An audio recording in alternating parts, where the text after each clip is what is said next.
ಪ್ರಥಮವಾಗಿ ನಮ್ಮ ಜಿಲ್ಲೆಯ ಮಾಧ್ಯಮದ ಮಿತ್ರರಿಗೆ ಕೃತಜ್ಞತೆಗಳನ್ನು ಸಲ್ಲಿಸ್ತೀನಿ. ಕಳೆದ 4 ದಿನಗಳಿಂದ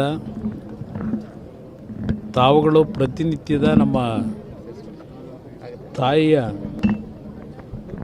ಒಂದು ಅಂತ್ಯಕ್ರಿಯೆ ಆದ ನಂತರವೂ ಸಹ ಕಳೆದ 2 ದಿನಗಳಿಂದ ಇಲ್ಲಿ ನಡೀತಾ ಇರತಕ್ಕಂಥ ಒಂದು ಧಾರ್ಮಿಕ ಕಾರ್ಯಕ್ರಮ ಅಂತೀನಿ ನಾನು. ಏಕೆಂದರೆ ನಮ್ಮ ತಾಯಿಯ ಬದುಕು ಜೀವನವೆಲ್ಲ ದೇವರನ್ನು ನಂಬಿ ಬದುಕಿರತಕ್ಕಂಥ ಬದುಕು ಇದು.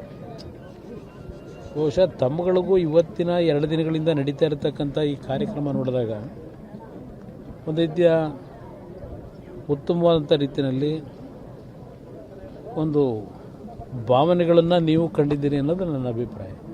ನಮ್ಮ ತಂದೆಯವರು ಸಹ ಅವರ ಬದುಕಿನಲ್ಲಿ ಇಲ್ಲಿ ಇರ್ತಕ್ಕಂಥ ರಂಗನಾಥ ಸ್ವಾಮಿ ಮತ್ತು ಶಿವನ ಒಂದು ದೇವಸ್ಥಾನ, ಅದು ಮೊದಲು ಒಂದು ಸಣ್ಣ ಗುಡಿ. ಅವರು ಹುಟ್ಟಿದಂಥ ದಿನಗಳಲ್ಲಿ ನಾವು ಬೆಳೆದಂಥ ದಿನದಲ್ಲೂ ಒಂದು ಸಣ್ಣ ಗುಡಿ ಇತ್ತು. ಈಗ ರೇವಣ್ಣ ಅವರು ಅಲ್ಲಿ ಒಂದು ದೊಡ್ಡ ಉತ್ತಮವಾದಂಥ ಶಿವನ ದೇವಸ್ಥಾನವನ್ನು ಮಾಡಿದ್ದಾರೆ. ದೇವೇಶ್ವರ ದೇವಸ್ಥಾನವನ್ನು ನಮ್ಮ ಶೃಂಗೇರಿ ಮಠದ ಗುರುಗಳೇ ಬಂದು ಅದನ್ನು ಪ್ರತಿಷ್ಠಾಪನೆ ಮಾಡಿರ್ತಕ್ಕಂಥದ್ದು. ಅದು ಸಹ ತಾವುಗಳೇ ನಾಡಿನ ಜನತೆಯ ಮುಂದೆ ಪ್ರದರ್ಶನ ಮಾಡಿ ಅದೆಲ್ಲವನ್ನು ಮಾಹಿತಿ ಇಟ್ಟಿದ್ದೀರಿ. ಅವರೂ ಸಹ ದೈವಭಕ್ತರೇ ಇದ್ದಾರೆ.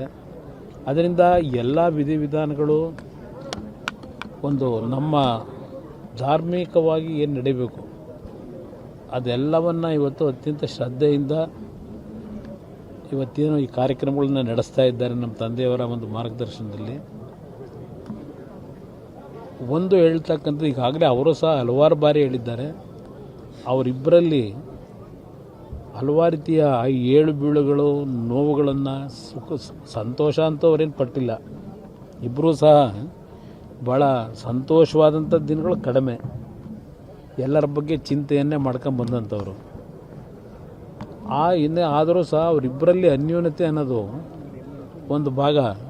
ಅವರು ಮದುವೆ ಆದ ನಂತರವೂ ನಮ್ಮ ತಾಯಿಗೆ ಕೆಲವು ಆರೋಗ್ಯದ ಸಮಸ್ಯೆಗಳಿತ್ತು. ಅಂಥ ಸಂದರ್ಭದಲ್ಲೂ ನಮ್ಮ ತಂದೆಯವರು ಅವರನ್ನು ಮಗುಗಿಂತ ಹೆಚ್ಚಾಗಿ ನೋಡ್ಕೊಂಡಿದ್ದರು.